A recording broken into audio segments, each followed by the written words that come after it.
जब धर्म केवल शास्त्रों में सिमट जाए और अधर्म सिंहासन पर बैठ जाए, तब ब्रह्मांड मौन नहीं रहता, वह किसी लीला की प्रतीक्षा करता है। यह कोई साधारण युग नहीं था, यह वह समय था जब त्रैलोक्य, स्वर्ग, पृथ्वी और पाताल तीनों लोकों की धार्मिक ध्वनि जैसे किसी अदृश्य आंधी में दब चुकी थी। न राशियों के मंत्र गूंजते थे, न यज्ञों की ज्वाला दहकती थी, न ही देवताओं के रथ आकाश में गर्जना करते थे। सब कुछ थम चुका था, जैसे समूचा ब्रह्मांड एक अघोषित भय में सांस रोके खड़ा हो। और यह भय किसी दैत्य की हिंसा से नहीं, बल्कि एक ऐसे असुर की आभा से उपजा था जिसे देख स्वयं समय भी ठिठक जाता था। स्वर्ग, जहाँ वज्रधारी इंद्र का पराक्रम युगों से अमर है, जहाँ अमृत की गंध और अप्सराओं की लय में सृष्टि गूंजती थी, वह अब मौन था। इंद्र सभा, जो कभी रणनीति और उत्सव का केंद्र रही, अब वहाँ केवल नीरस सन्नाटा था। देवता, जिनके मस्तक गर्व से ऊंचे रहते थे, अब वे सिर झुकाए बैठे थे, एक असहाय मौन में। पृथ्वी, जिसे सृष्टि की माँ कहा गया, जहाँ कभी नदियां रागिनी गाती थी, वनों में मुनियों की शांति बहती थी, अब वह त्राहिमाम कर रही थी। राजा अपने सिंहासन छोड़ चुके थे, अर्षि अपने आश्रम त्याग चुके थे, कुछ तो अग्नि से भस्म हो गए और कुछ बलि के नाम से ही कांप उठते थे। पाताल,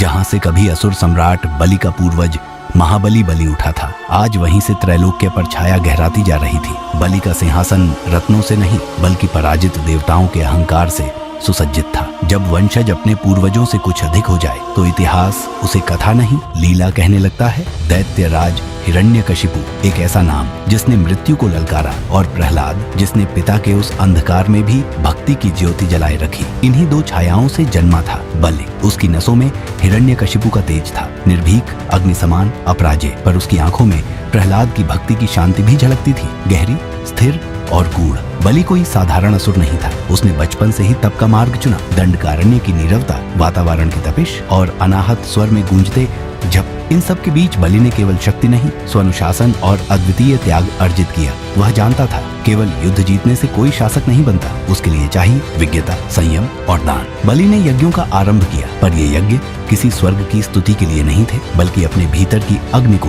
ब्रह्मांड से जोड़ने के लिए थे। हर आहुति के साथ वह कुछ खोता था, अपनी सांसें, अपनी इच्छाएं, और बदले में पाता था दैविक ऊर्जा। उसके यज्ञ इतने प्रबल थे कि स्वयं ब्रह्मा प्रकट हुए और उसे वरदान देने को बाध्य हो गए। ज्ञान, जो ऋषियों को भी विस्मित करे। बलि को वेद, उपनिषद, दर्शन और राजधर्म का गहन ज्ञान था। वह एक ऐसा असुर था जो ऋषियों सा बोलता और योद्धाओं सा लड़ता था। उसका आत्मविश्वास धीरे धीरे एक विश्वास में बदलने लगा कि मैं ही त्रैलोक्य का नियंता हूँ। शुरुआत में उसके यज्ञ आत्म जागरण के लिए थे, परंतु समय के साथ वे ब्रह्मांड पर अधिकार की ओर मुड़ने लगे। शुक्राचार्य, देवगुरु बृहस्पति के प्रतिद्वंद्वी, असुरों के अद्वितीय गुरु, बलि के जीवन में मार्गदर्शक बनकर आए। उन्होंने उसे राजनीति, रणनीति और आत्म विकास से परे जाने की शिक्षा दी। अब बलि केवल एक तपस्वी नहीं, वह बना रणनीतिक शासक, एक ऐसा सम्राट जो न्याय, नीति और निडरता का प्रतीक बन गया। बलि ने देवताओं को ललकारा, इंद्र, अग्नि, वरुण, वायु सभी को एक एक करके परास्त कर दिया। इंद्र की गदा, जिसने युगों तक असुरों का संहार किया था,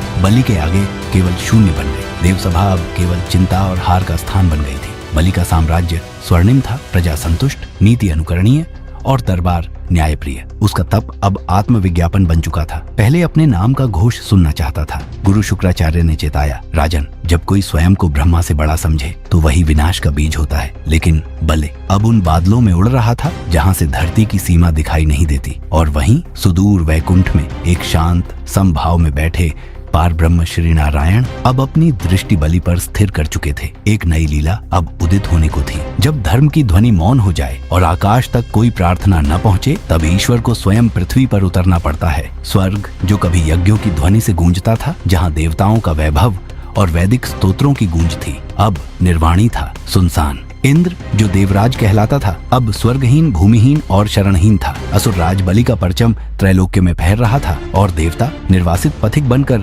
नारायण के लोक की ओर बढ़ चले। एक ओर अग्निदेव की ज्वाला बुझती जा रही थी, दूसरी ओर वरुण की लहरें भी कांप उठी थी। इंद्र, वायु, यम, कुबेर, चंद्र सभी विष्णु लोक की ओर बढ़े, आशा, भय और श्रद्धा के मिश्रण के साथ। और फिर शंखनाद हुआ। श्री हरि नारायण शेष शैया पर विराजमान, नभ के रंग जैसे नीले स्वरूप में, कमल के समान विशाल नेत्रों से देवताओं की पीड़ा को मौन में भी सुन लिया। इंद्र ने हाथ जोड़कर कहा, प्रभु, यज्ञ बंद हो चुके हैं, धर्म का सूर्य अब अस्त होने को है। बलि का राज्य वैभवमय है, पर उसमें विनम्रता नहीं, कृपा करें। नारायण मुस्कुराए। उनकी वह मुस्कान कोई साधारण प्रसन्नता नहीं थी, वह लीला की घोषणा थी। वे बोले, जो राज्य सत्कर्म से पाया गया हो उसे मैं युद्ध से नहीं, युक्ति से पुनः धर्ममय करूंगा। उसी समय पृथ्वी पर माता आदित्य, देव माता, जो अपने पुत्रों की दशा देख दिन रात करुणा में डूबी थी, ने उपनयन, उपवास और ऊषा जप आरंभ किया। अदिति की प्रार्थना सिर्फ एक माँ की पुकार नहीं थी, वह स्वयं सृष्टि की पुकार थी। और जब संकल्प पूर्ण हुआ तब स्वयं श्री हरि विष्णु प्रकट हुए।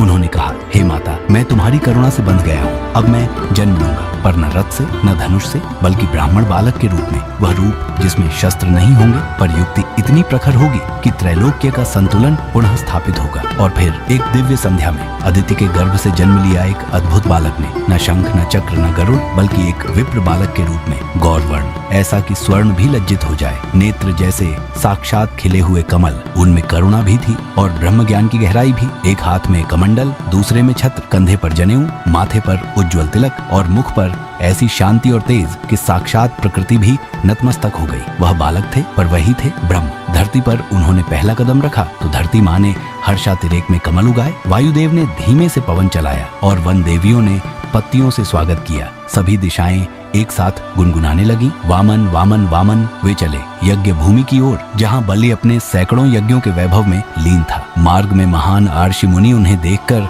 आश्चर्य और श्रद्धा से नतमस्तक हो गए। किसी ने कहा, यह कोई साधारण ब्रह्मचारी नहीं, इनकी चाल में ब्रह्मांड झलकता है। और जब वामन उस विशाल यज्ञशाला में पहुंचे जहां बलि अपने राजसी सिंहासन पर बैठा था, चारों ओर स्वर्ण और रत्न बिछे थे। देवगुरु शुक्राचार्य, राक्षस गण और याज्ञिक रथविज उपस्थित थे। पल भर को समस्त सभा शांत हो गई। बलि ने उस छोटे ब्राह्मण को देखा और एक अनजाना आकर्षण उसके भीतर उठ खड़ा हुआ। यह बालक इतना शांत, इतना दिव्य कि बलि भी कुछ क्षणों को भूल गया कि वह सम्राट है। उसने तुरंत उठकर स्वागत किया और कहा, स्वागत है ब्रह्मचारी, बताइए मैं आपकी क्या सेवा कर सकता हूँ। वामन मुस्कुराए, पर वह मुस्कान नहीं थी, वह लीला का आरंभ था। वह बोला, ब्राह्मण देव, आपने मेरे यज्ञ को पवित्र कर दिया। राज्य चाहिए, कन्यादान चाहिए, रत्न, स्वर्ण, संपूर्ण पृथ्वी मांग लीजिए, जो मांगेंगे वो मिलेगा। वामन मुस्कुराए और बोले, राजन, मुझे मात्र 3 पग भूमि चाहिए, बस 3 पग जहाँ मैं अपने चरण रख सकूं। बलि हंस पड़ा, हे बालक, ये भी कोई याचना है? 3 पग भूमि मांगो तो पूरे द्वीप मांगो,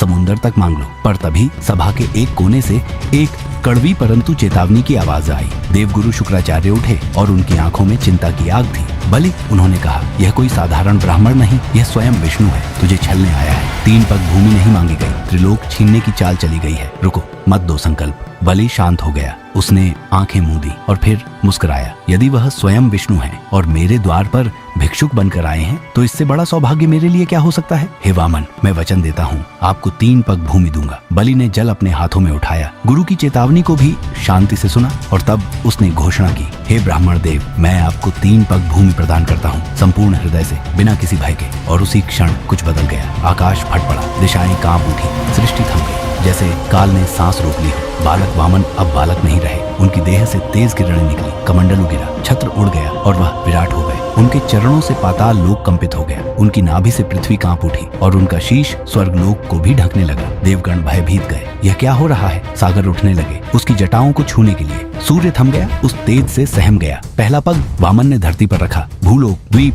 पर्वत, नदियां, सागर सब समा गए। दूसरा पग उसने आकाश और स्वर्ग पर रखा। इंद्रलोक, सूर्यलोक, चंद्रलोक, सप्तर्षि मंडल, सब देवताओं के सिंहासन डगमगा उठे। इंद्र ने सिर झुका लिया। यज्ञशाला का राजा अब सिर्फ एक दर्शक था। वह जान गया, ये बालक कोई याचक नहीं, त्रिलोकपति है। वामन बोले, राजन, 2 पग भूमि तो पूर्ण हो गई, अब तीसरे पग के लिए क्या दान करोगे। बलि ने एक गहरी सांस ली। वह राजा था जिसमें प्रहलाद की भक्ति का बीज था, वह असुर था जिसने स्वर्ग को जीत लिया था। बलि ने हाथ जोड़कर कहा, हे प्रभु, जब आपने 2 पग में ब्रह्मांड माप लिया तो अब शेष क्या बचा। जो बचा है वो मैं हूँ और वह भी अब आपका है। लीजिए, मेरा यह मस्तक, यह मेरा अहम है, मेरा अभिमान है, मेरा अस्तित्व है, इसे अपने चरणों से पावन कर दीजिए। जैसे ही वामन का चरण बलि के सिर पर रखा गया, भूकंप सा कंपन हुआ। देवताओं ने आकाश में पुष्प बरसाए, ऋषियों ने त्रैलोक्य में घोष किया। भगवान विष्णु मुस्कुराए और बोले, तू पराजित नहीं हुआ, बल्कि तू उस उच्च स्थान पर स्थापित हुआ है जहाँ केवल त्याग, तपस्या और धर्म के सच्चे उपासक ही पहुँचते हैं। तू केवल एक असुर नहीं, धर्म की मर्यादा और आत्मबल का प्रकाश स्तंभ बन गया है। जा, पाताल लोक अब तेरा राज्य है, तेरी प्रभुता वहाँ अमिट रहेगी। पर मेरा वचन है, हर वर्ष तू धरती पर अवश्य आएगा, अपने प्रिय भक्तों के बीच, जहाँ तेरा स्वागत होगा प्रेम, श्रद्धा, और जय घोष से। तेरा आगमन एक उत्सव बनेगा जहाँ लोग तुझे नहीं तेरे धर्म को पूजेंगे। हे महाबली, तेरा नाम युगों तक अमर रहेगा। अब चलते हैं उन पवित्र स्थलों की ओर जहाँ आज भी वामन अवतार की गूंज सुनाई देती है। केरल की हरी भरी वादियों के बीच एर्नाकुलम जिले में एक पवित्र भूमि है त्रिक्काकरा, जहाँ सिर्फ पत्थर की दीवारें नहीं बोलती बल्कि हर ईंट में एक पुरानी कथा धड़कती है। ये वही स्थल है जहाँ बलि ने अपने सिर पर वामन का चरण स्वीकार किया और विष्णु ने प्रसन्न होकर कहा, बलि, तुमने जो समर्पण दिखाया वो अनमोल है। मैं तुम्हें पाताल का राजा बनाता हूँ, लेकिन हर साल ओणम के दिन तुम अपनी धरती पर आओगे अपने भक्तों से मिलने। और तब से ओणम सिर्फ एक पर्व नहीं रहा, एक मिलन बन गया। राजा बलि की धरती पर वापसी और वामन की कृपा का उत्सव, और उसका मुख्य केंद्र बना त्रिक्काकरा वामन मंदिर। ये भारत का एकमात्र मंदिर है जहाँ राजा बलि और भगवान वामन दोनों की एक साथ पूजा होती है। ये मंदिर सिर्फ ईंट और पत्थरों से नहीं बना बल्कि भक्ति, दान और समर्पण की आत्मा से बसा है। ओणम के 10 दिन त्रिक्काकरा का रूप बदल जाता है। फूलों की रंगोलियां, पुक्कलम, दीपों की रोशनी, पारंपरिक संगीत और हजारों श्रद्धालुओं का प्रेम मंदिर के यज्ञ मंडप में चलती है। दिव्य हवन क्रियाएं और वामन बलि संवाद स्थल पर श्रद्धालु नमन करते हैं। यहाँ हर कोना गूंजता है ओणम आशंस्कल, यानी ओणम की शुभकामनाएं। त्रिक्काकरा, जहाँ राजा बलि आज भी आते हैं, वो आते हैं देखने कि क्या उनकी धरती अब भी प्रेम, एकता और धर्म से बसी है। और हर बार वामन मुस्कुराते हैं क्योंकि बलि का त्याग और उनका वरदान आज भी जीवित है। दक्षिण भारत के मंदिरों में कुछ ऐसा है जहाँ पत्थरों में भी कथा बहती है और दीपों की लौ में देवताओं की सांसें। आज हम पहुँचे हैं तमिलनाडु के कांचीपुरम में, जहाँ एक मंदिर है जो किसी कहानी की तरह जीता है। उलगलंथा पेरुमाल तमिल में इसका अर्थ है वो भगवान जिन्होंने ब्रह्मांड को नापा। यह मंदिर समर्पित है भगवान वामन को, लेकिन यहाँ वो छोटे ब्राह्मण नहीं, यहाँ वे हैं त्रिविक्रम, उनका विराट और अद्भुत रूप। कांचीपुरम में बना ये मंदिर उसी क्षण की अमर स्मृति है। यहाँ भगवान की 13 फीट ऊंची प्रतिमा है, एक विशाल पग पृथ्वी पर और दूसरा ऊपर उठा हुआ, मानो आकाश छू रहा हो। उनकी भुजाएं फैली हैं, आंखें गंभीर हैं और चेहरा शांत लेकिन असीम तेज से भरा हुआ। जो भी इस प्रतिमा को देखता है वो कुछ क्षणों के लिए खुद को छोटा और विनम्र महसूस करता है। ये मूर्ति सिर्फ भगवान की नहीं बल्कि समर्पण, वचनबद्धता और विराटता की है। ये मंदिर 108 दिव्य देशम में शामिल है, यानी श्री विष्णु के 108 सबसे पवित्र स्थलों में से एक। यहाँ भगवान को वामन नहीं बल्कि त्रिविक्रम के रूप में पूजा जाता है। मंदिर के गर्भगृह में जैसे ही आप प्रवेश करते हैं, आपको लगेगा आप एक और आयाम में आ गए हैं, जहाँ समय ठहरा है और भगवान खुद आपके सामने खड़े हैं। बाहरी दीवारों पर खुदे हैं रामायण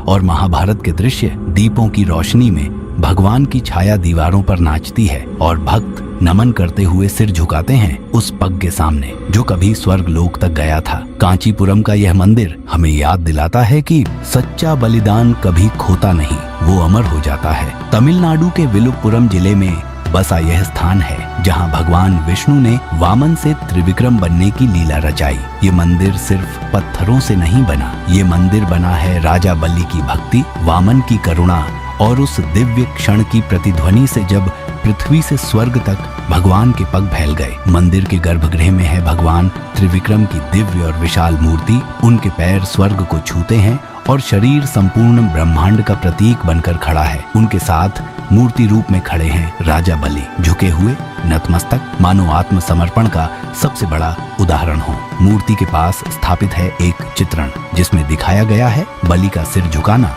और भगवान का चरण रखना। पूरा मंदिर गूंजता है वेद पारायण की ध्वनि से, जैसे हर मंत्र कह रहा हो यहाँ ईश्वर ने विराट रूप लिया था। गर्भगृह में प्रवेश करते ही ताप, नमी, धूप सब कुछ फीका लगने लगता है, क्योंकि आप एक ऐसे क्षण में प्रवेश कर जाते हैं जो ब्रह्मांड की सीमा पार करता है। ये मंदिर हमें सिखाता है विनम्रता ही सच्ची शक्ति है। जब अभिमान शून्य होता है तो भगवान स्वयं प्रकट होते हैं। भक्ति, समर्पण और त्याग, ये ही सच्ची विजय है। श्री विल्लीपुत्तुर यह मंदिर तमिलनाडु के विरुधुनगर जिले में स्थित है, जहां एक ओर है भक्ति की प्रतीक देवी आंडाल और दूसरी ओर बाल ब्राह्मण वामन, जिन्होंने प्रेम, विनम्रता और लीला के माध्यम से जग को मोहित किया। आंडाल, जिन्होंने विष्णु से विवाह की कल्पना नहीं, प्रबल आस्था के साथ संकल्प किया था। उनकी भक्ति इतनी प्रबल थी कि कहा जाता है विष्णु ने स्वयं वामन रूप में आकर उन्हें स्वीकार किया। यहाँ वामन कोई विराट योद्धा नहीं,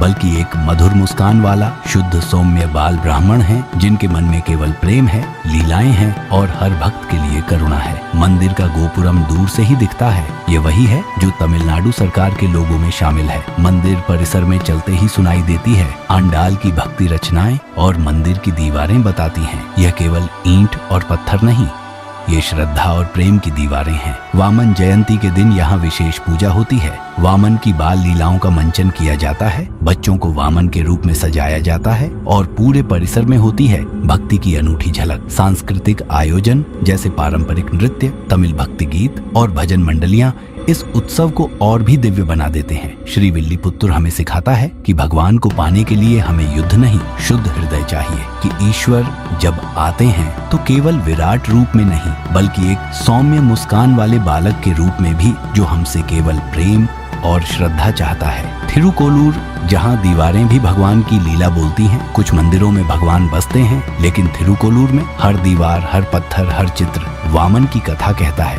ये मंदिर दक्षिण भारत के पवित्रतम 108 दिव्य देशमों में से एक है। थिरुकोलूर एक शांत और श्रद्धा से भरा गांव है, लेकिन जैसे ही आप इस मंदिर में प्रवेश करते हैं, एक जीवित कथा आपके चारों ओर बिखर जाती है। थिरुकोलूर मंदिर की विशेषता उसका विस्तृत चित्रकला मंडप है, जहां हर स्तंभ, हर छत, हर द्वार बोलता है, देखो यह था वह क्षण जब भगवान ने अपने भक्त को मोक्ष प्रदान किया। चित्रों में आप देख सकते हैं वामन के चरणों में झुकता बलि, उसके मुख पर है गर्व नहीं, ग्लानि नहीं, बल्कि एक अनूठी शांति जो केवल समर्पण से मिलती है। मंडप के स्तंभों पर उकेरी गई हैं धार्मिक कथाएं। कलाकृति इतनी बारीक है कि ऐसा लगता है मानो चित्र अभी बोलेगा। सूर्य की रोशनी जब चित्रों पर गिरती है तो लीला जीवित हो उठती है। यहाँ खड़ा होकर ऐसा लगता है जैसे आप केवल दर्शक नहीं हैं, बल्कि स्वयं उस दिव्य क्षण का हिस्सा हैं। ये मंदिर सिखाता है भगवान वामन ने बलि से भूमि नहीं मांगी, उन्होंने मांगा उसका अहंकार, उसका अभिमान, उसकी पहचान, और बलि ने सब कुछ अर्पित कर दिया, केवल इस विश्वास पर कि जो भगवान देते हैं वह कभी भी लूट नहीं सकते। वामन जयंती पर मंदिर में होती है विशेष पूजा, चित्रों की सफाई, पुष्प अलंकरण और वामन बलि संवाद का पुनः अभिनय। बच्चों को वामन और बलि का रूप देकर लीला मंचित की जाती है। यह आयोजन न केवल भक्ति बल्कि कला और संस्कृति का उत्सव होता है। पंडवपुर, यह मंदिर महाराष्ट्र के सोलापुर जिले में एक शांत गांव पंडवपुर में स्थित है। यह स्थान कोई बड़ा तीर्थ नहीं, कोई भव्य गुफा या स्थापत्य चमत्कार नहीं, लेकिन यहाँ जो है वो है गहरी लोक श्रद्धा, ममतामयी भक्ति और भगवान का बाल रूप बालाजी वामन। यहाँ के लोग उन्हें बालाजी वामन कहते हैं, न केवल एक देवता बल्कि जैसे गांव का कोई प्यारा बालक जिससे हर घर का रिश्ता है। यहाँ की मूर्ति में भगवान वामन एक ब्राह्मण बालक के रूप में विराजमान है। हाथ में कमंडल, शरीर पर जनेऊ और मुख पर चंचल मुस्कान। उनके नेत्रों में है ज्ञान की चमक, पर हृदय में बालपन की सरलता। इस मंदिर की शक्ति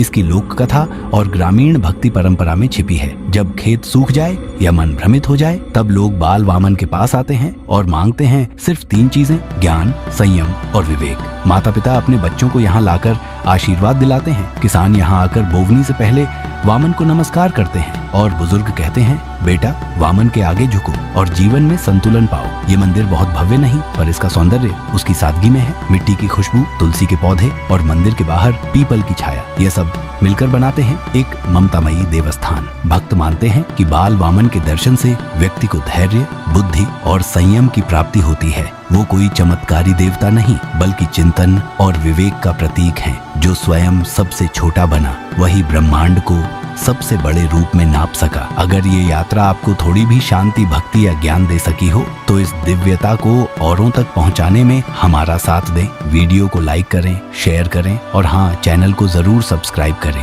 ताकि अगली बार जब कोई और मंदिर की घंटी बजे, वो सबसे पहले आपके दिल तक पहुंचे। मिलते हैं अगली कथा। जय श्री हरि।